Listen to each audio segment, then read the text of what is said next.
আসসালামু আলাইকুম। AR pigeon লফটের পক্ষ থেকে আপনাদের স্বাগতম।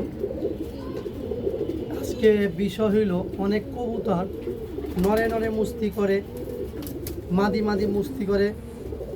এখন আমরা অনেক বাইরে আছে কবুতর রেস্ট রেখে দিই, তখন কি করে নরে নরে মুস্তি করে এবং মাদি মাদি মুস্তি করে। কইরা কি হয়, তখন থরে দিলে তখন আপনি ডিম পারে না, অনেক সময় বানজা হয়ে যায়। এই জন্য করণীয় কি?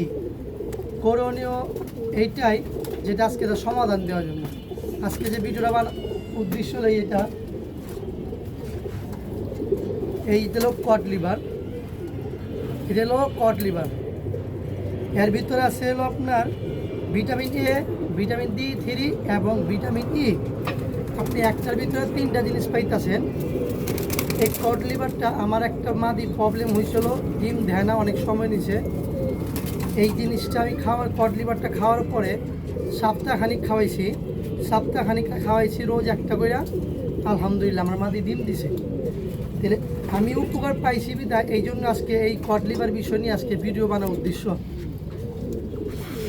এটা হলো, আপনি একটার ভিতরে যদি 3টা জিনিস পাইতেছেন, তাহলে আমি নিজেও উপকার পাইছি। আমার যে নতুন ভাইরা কবুতর পালে তারাও খাওয়াবেন, চেষ্টা করবেন, উপকার পাবেন। অনেক সময় ডিম না দিলে ভালো ভালো কবুতর আমরা বিক্রি করে দিই, বিরক্ত হয়ে আমরা বিক্রি না কইরা এই জিনিসটা আমরা ট্রাই করে দেখতে পারি, আর ইনশাল্লাহ ভালো উপকার পাইবেন।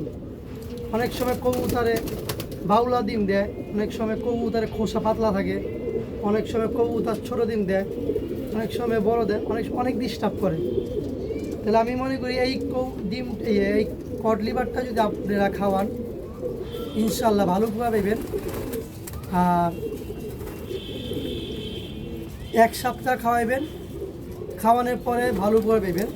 আশা করি খাওয়াবেন আপনারা। আর আপনারা আমার পেজে যদি ভালো লাগে অবশ্যই পাশে থাকবেন, শেয়ার দিবেন, লাইক দিবেন। নতুন নতুন ভিডিও পাওয়ার জন্য আমাদের পাশে থাকবেন। ভালো থাকবেন। আসসালামু আলাইকুম।